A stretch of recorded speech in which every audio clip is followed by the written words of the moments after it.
Assalamualaikum warahmatullahi wabarakatuh. Nama saya Iza Asma Aminah Umar, NIM A320200143. Di sini saya akan melanjutkan presentasi dari teman saya mengenai keanekaragaman sosiokultural. Pada kesempatan kali ini saya akan menjelaskan subbab tentang gender. Apa itu gender? Gender merupakan istilah yang digunakan secara ekstensif sepanjang kehidupan kita, meliputi sekolah dan pendidikan. Menjelajahi pandangan mengenai gender. Gender merujuk pada karakteristik orang sebagai laki-laki dan perempuan. Identitas gender melibatkan makna gender sendiri, termasuk pengetahuan, pemahaman, dan penerimaan sebagai laki-laki atau perempuan. Peran gender adalah seperangkat harapan yang menetapkan bagaimana perempuan atau laki-laki harus berpikir, bertindak, dan merasa. Gender typing mengacu pada akuisisi peran maskulin atau feminim tradisional. Misalnya, agresif lebih mencirikan peran maskulin tradisional dan mengasuh lebih mencirikan peran feminim tradisional. Beberapa pandangan menekankan faktor biologis dalam perilaku laki-laki dan perempuan. Yang lainnya menekankan faktor-faktor sosial atau kognitif. Pandangan sosial mengenai gender terutama menyoroti pentingnya berbagai konteks sosial di mana anak-anak berkembang, terutama keluarga, teman sebaya, sekolah, dan media. Banyak orang tua mendorong anak-anak untuk terlibat berbagai jenis kegiatan dan bermain. Stereotip gender, persamaan, dan perbedaan. Stereotip gender kategori yang mencerminkan kesan dan keyakinan tentang perilaku apa yang sesuai untuk perempuan dan laki-laki. Penelitian terbaru menemukan bahwa stereotip gender harus terus meluas. Para peneliti juga telah menemukan bahwa stereotip gender anak laki-laki lebih kaku dibandingkan anak perempuan. Stereotip gender berubah dalam perkembangannya. Persamaan dan perbedaan gender di domain yang relevan secara akademis. Banyak aspek kehidupan para siswa dapat diteliti untuk menentukan persamaan atau perbedaan anak perempuan dan laki-laki, antara lain otak, kinerja fisik, inteligensi, keterampilan matematika dan sains, keterampilan verbal, tingkat pendidikan, keterampilan berelasi, perilaku prososial, agresi, emosi, dan regulasinya. Kontroversi gender. Psikolog evolusi seperti David Bass berpendapat bahwa perbedaan gender meluas dan disebabkan oleh masalah adaptif yang dihadapi sepanjang sejarah evolusi. Alice Eagles setuju bahwa perbedaan gender merupakan hal yang substansial, tetapi mencapai kesimpulan yang sangat berbeda tentang penyebabnya.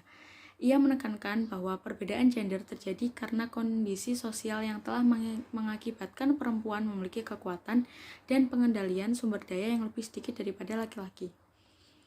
Klasifikasi peran gender. Daripada menggambarkan maskulinitas dan feminitas sebagai kontinum, di mana salah satu dinilai kurang dari yang lain, diusulkan bahwa individu dapat memiliki kedua sifat maskulin dan feminim. Pemikiran ini menyebabkan perkembangan dan konsep androgini, yaitu kehadiran karakteristik maskulin dan feminim yang positif pada orang yang sama. Anak laki-laki androgini mungkin bersifat asertif dan nurturan. Anak perempuan androgini mungkin bersifat kuat dan peka terhadap perasaan orang lain. Pakar gender seperti Sandra Bem berpendapat bahwa individu androgini lebih fleksibel, kompeten, dan bermental sehat daripada rekan-rekan mereka yang bersifat maskulin dan feminim. Gender dalam konteks. Konsep klarifikasi peran gender melibatkan kegiatan mengategorikan orang-orang dalam ciri-ciri kepribadian, namun bermanfaat untuk memikirkan segi kepribadian dalam segi interaksi orang situasi daripada ciri-ciri kepribadian sendiri. Perilaku membantu dan emosi. Stereotipnya adalah bahwa perempuan lebih baik daripada laki-laki untuk membantu. Namun hal tersebut tergantung pada situasi. Anak perempuan adalah emosional, anak laki-laki tidak. Itulah stereotip yang menguasai emosi. Namun seperti membantu perilaku, perbedaan emosi pada laki-laki dan perempuan tergantung pada emosi tertentu yang terlibat dan konteks di mana ia ditampilkan. Budaya. Latar belakang budaya dan etnis juga memengaruhi bagaimana anak laki-laki dan perempuan akan disosialisasikan di Amerika.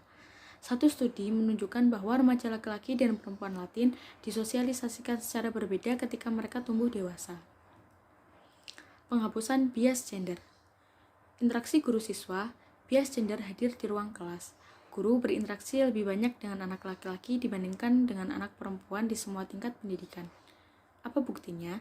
Sebagian besar perempuan memiliki sifat patuh, mengikuti aturan, rapi, serta teratur, sedang anak laki-laki tidak.